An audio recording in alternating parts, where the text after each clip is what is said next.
Good morning all. As Mahesh said, my name's Paul Hornby and I'm head of e-commerce at Shop Direct. Now, contrary to what this photo would make you believe, I am also not the single most miserable man in the Western world. You gotta love your corporate comms team. But on a serious note, I'm here this morning to tell you a little bit about the personalisation journey that we've been on over the past 12 to 18 months. Before I do that though, I'd just like to bring Shop Direct to life a little bit and tell you a little bit about our history. Shop Direct historically was a catalogue retailer.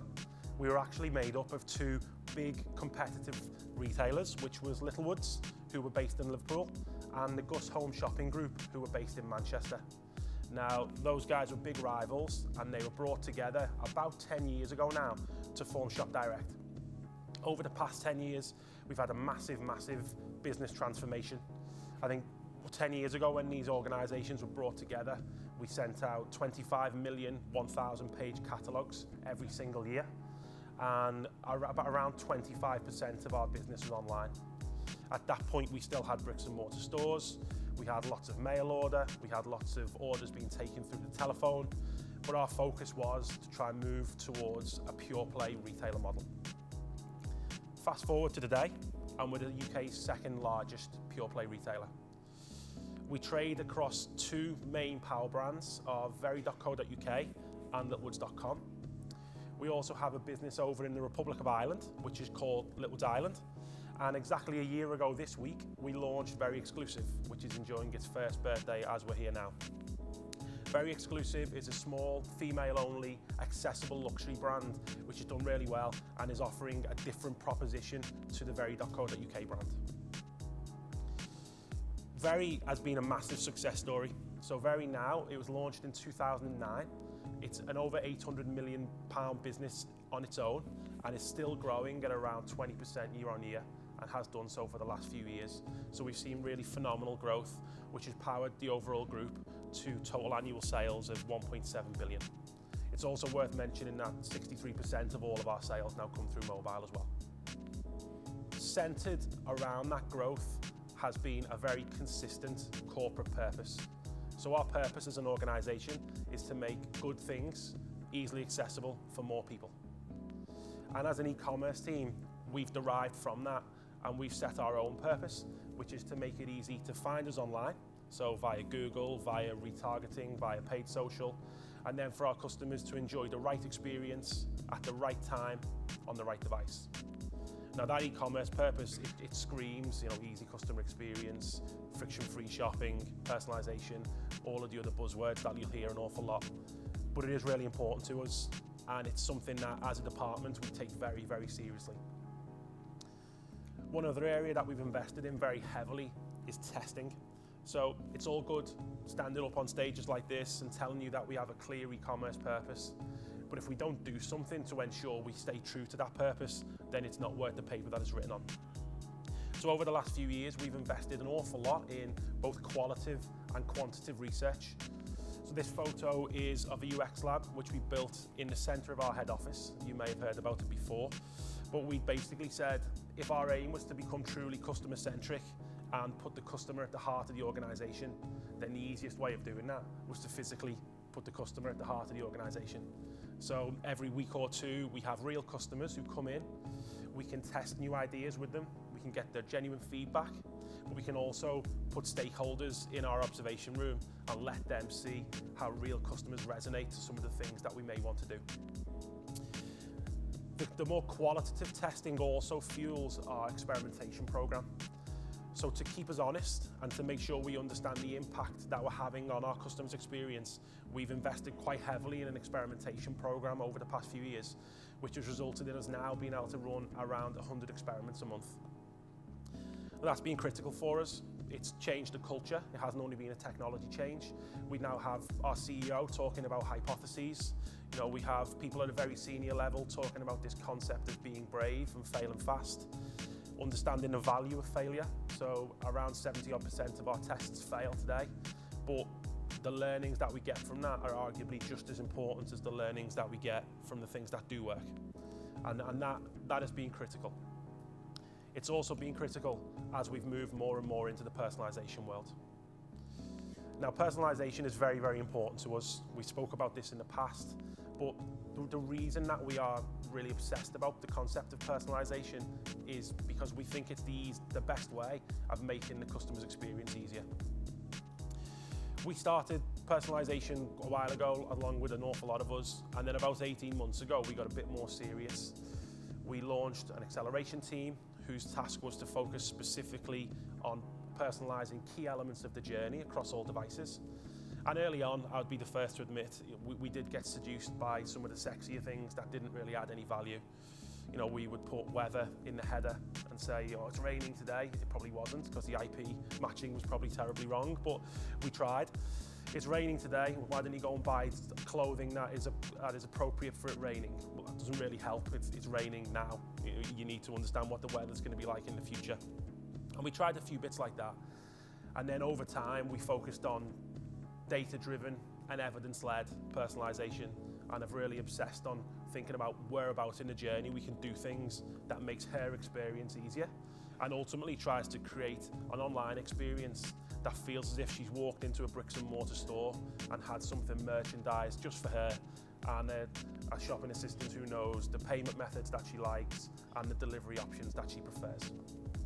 So, over the last 12 to 18 months, we've played around with lots of nice stuff, specifically in the personalisation space, and I'm going to share a few of those stories now. So, first one was personalising gallery sort order. Now, we've got a team of data scientists up in Liverpool. You can actually get data scientists in Liverpool. It's a bit more difficult than getting them in London, but we do have some of them up there. And what they've been working on is crunching lots of algorithms to understand how we can curate that gallery page. It was to a question that was mentioned before, but we've taken away to a certain extent in this trial anyway, the merchandiser curating it, and we've allowed the brain to curate the gallery page. We've done this using propensity analysis to understand, you know, what areas does she browse, what areas does she buy, where is she returned, and trying to get a picture of what works for her. Now, we've done this at category level as well. So, for example, if I went into the men's shirts category and I have a real propensity to buy into branded goods, then it would know that, and it would boost certain branded goods that I browsed or purchased in the past. But if I then went into the dresses category to buy a dress for my wife, I may be slightly tighter on the purse strings when I'm spending something for my wife and for me, so I may go for some of our own brand items rather than national brand items, and it would understand that at category level and would curate that gallery according to my previous behaviour. Now, we've seen some interesting wins with this, but not across the board.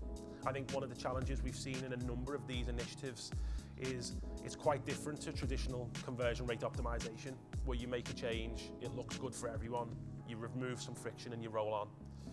We've been seeing specific segments either under or over indexing in terms of the performance, and so it's that balance in terms of what do you do then, what is your next step. We genuinely believe that personalising gallery sort orders has got lots of cash in it and lots of benefit for the customer, and so it's an area that we're going to continue to invest in.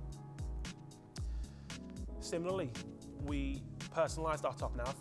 Now, our top navigation, we are a department store, it's quite cluttered. We know the customer reads from left to right, and so we know that customers who come in and shop with us because they're real electrical loyalists or the real beauty loyalists, their items are on the right-hand side of that top nav. So using the same propensity analysis, we started to work out what zones, as we call them, customers are more likely to shop into, and then started to curate that top nav experience for them across desktop and mobile. And we did see some wins. I think we specifically seen some wins in the customers who have more of an affinity for home and garden, which is kind of lost in the noise in the middle of the nav. And again, this is an area that we do really think is interesting and want to extend into our gallery page navigation, personalising the order of facets based upon the type of facets customers use, and really getting under the skin of that type of behaviour. Probably the most visible change that we did was on our homepage. Now, lots of retailers in the room will be accustomed to the frequent Royal Rumble when it comes to deciding what content needs to go on your homepage. And at Shop Direct, we are no different. There's definitely still a perception in some of the non-technical teams that if my content isn't on the homepage, we're not going to sell. If it's not on some of the category pages, nobody's going to see it, nobody's going to buy it. And so what we did to challenge that behaviour was put it all in the hands of the brain rather than in the hands of our trading guys. We created a huge raft of available promos. We wrapped some context around them all, and then we ran some algorithms which basically defined what promos each customer could see, and we did it at a one-to-one level, which resulted in us serving about 1.2 million different variants of our desktop homepage. Now again, common theme, we've seen some real wins in specific segments, and genuinely do believe once we can overlay the retail specialisms of we need sale to be on here because we've got £17 million worth of stock that could go terminal. You know, once we've got that type of involvement, we think this will be a real winner. And again, it's an area that we are definitely going to look to continually invest in. Now, there are a few of the highlights from our personalisation journey. The most successful one, and I'm not just saying that because I'm stood on their stage, but RichRelevance has without doubt been our biggest personalisation success story over the last 12 to 18 months. To context that, prior to working with the guys, we had a recommendations engine, but it was not personalised. So it was a recommendations engine that was based predominantly upon the product catalogue and didn't really understand anything about the customer, anything about their in-session behaviour, and used that data to really curate what we were serving via the recommendations. The journey with the RichRelevance guys for us started back in the September of 2014 when we made the decision that we were going to plough on. You know, just prior to peak isn't the normal time to make decisions like this, but we genuinely see the value of recommendations and believe that we could get something in to influence that Christmas period. So there was an awful lot of hard work from both sides. Mid-November 2014, we got a client-side implementation live on very.co.uk's desktop website, and it was there, it was stable, it performed very well. Commercially, it was great, and we got over the peak period. Now, we do a third of all of our business in a quarter of that year, so us getting something live, which can be such a game changer, was massive for us. We got through Christmas, everyone was really happy. We then started to roll out that client-side implementation to our other devices and our other brands, and we've continually seen an uplift in performance as we roll RichRelevance out against our previous incumbent.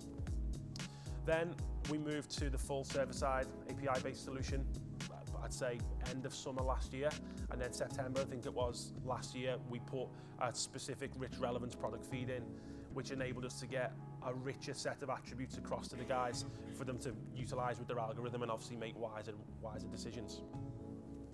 Now, I personally think we've only scratched the surface with RichRelevance. We put it in, we let the algorithms do the things, but due to our testing mantra, we haven't really rested on our laurels. We've tested lots on top of what we got. You know, we ran a test adding price, which feels like a no-brainer, but when we first put RichRelevance in, we didn't show the prices of recommendations. That was a big winner.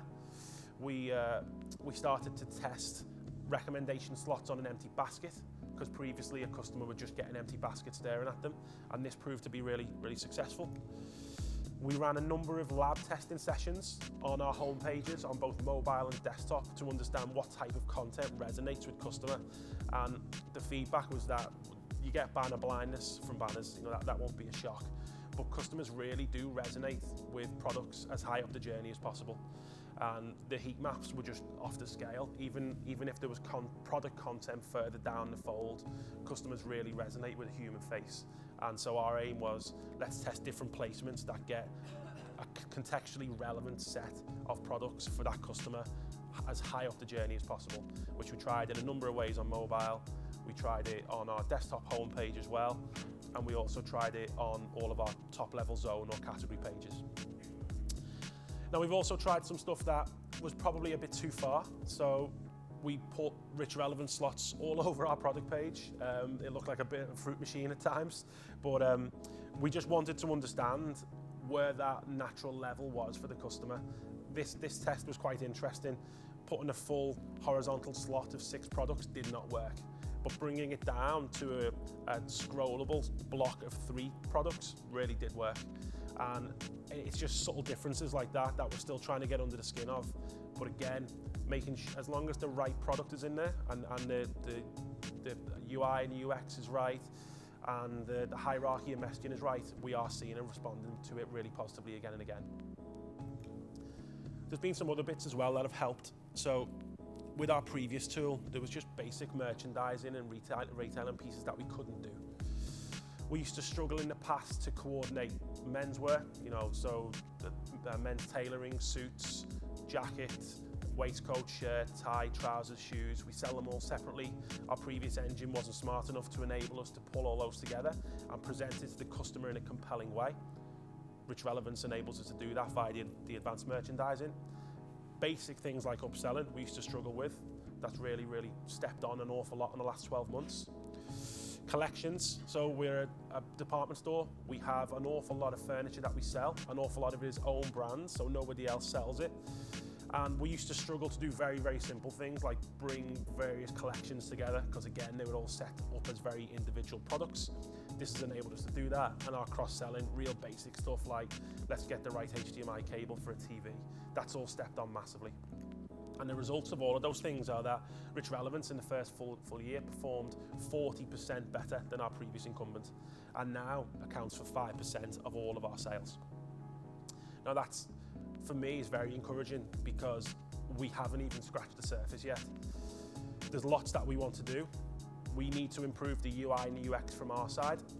We've basically just put in a default implementation of RichRelevance from a customer experience perspective.